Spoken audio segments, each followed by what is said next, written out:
I'm getting a little bit bored with those adverts you get on YouTube. No, I'm not interested in Giacomo.com or some old bird singing some old song with a new album. No, I'm not interested. If I was interested, I'd go and buy it. Rant over, children. Probably remember the Guardian article, and I don't want to go into hackneyed territory again, because I feel that probably with my videos I'm just preaching to the choir, and whereas I'm getting a lot of good feedback from you, and I thank you for that. It worries me that I'm just travelling a hackneyed road, really, and I'd like to think that there are lurkers out there that are listening, and it's helping. But this is something that sticks in my craw. The Telegraph. Well, this is the Guardian article about mentally diseased apostates being in the Watchtower. And it was bad publicity for the Watchtower. You know, they probably think that any publicity is good publicity, but I think this is particularly damaging. I forwarded this to some colleagues at work, and they couldn't believe it. They just thought this was totally incredible.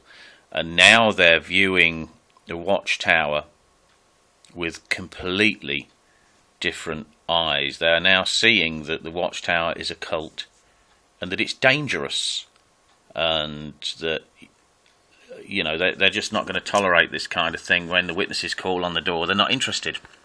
They weren't interested before, probably, but now they're even less interested.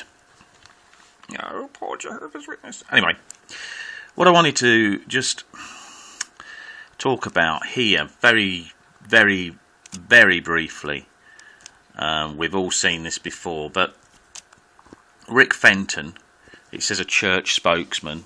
Well, it isn't a church, is it? It's a filthy, disgusting cult, a scumhole of filth. Anyway, rant over. Oh, I do love my little rant every now and again, my little chickadees. Rick Fenton really exists. I think it was Truthful JW said he knew him from Bethel. It says, but Rick Fenton, a church spokesman, defended the passages. He defended the passages, saying ostracism was a personal matter for each individual to decide for himself. Rick, you've missed a bit, mate. Rick, come back to me. You've missed a bit. Oh, look. Perhaps he's correcting it here. Any one of Jehovah's Witnesses is free to express their feelings. To ask questions. What?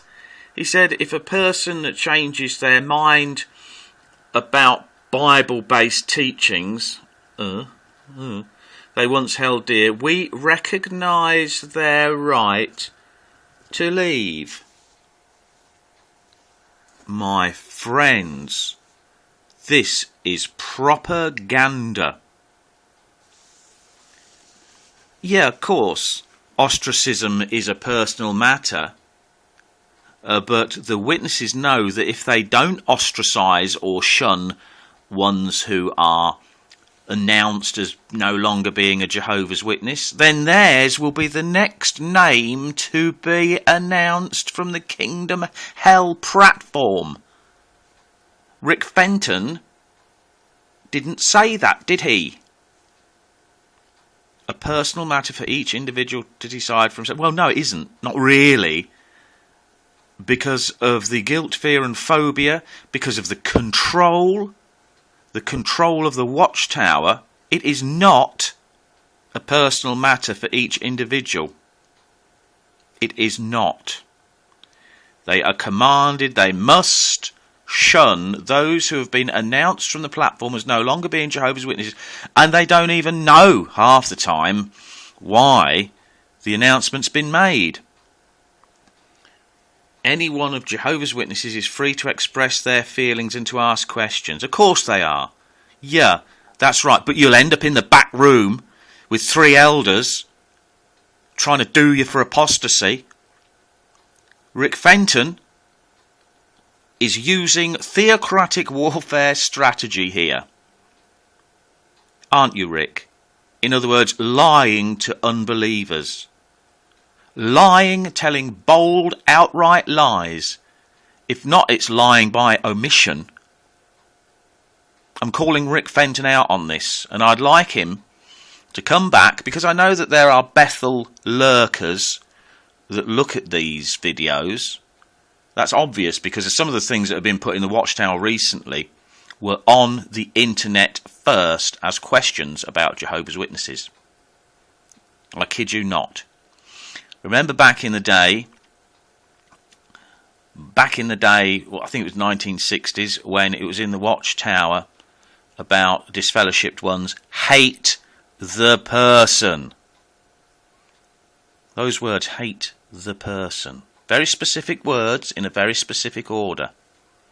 Recently, there was a Watchtower article that said you shouldn't hate the person.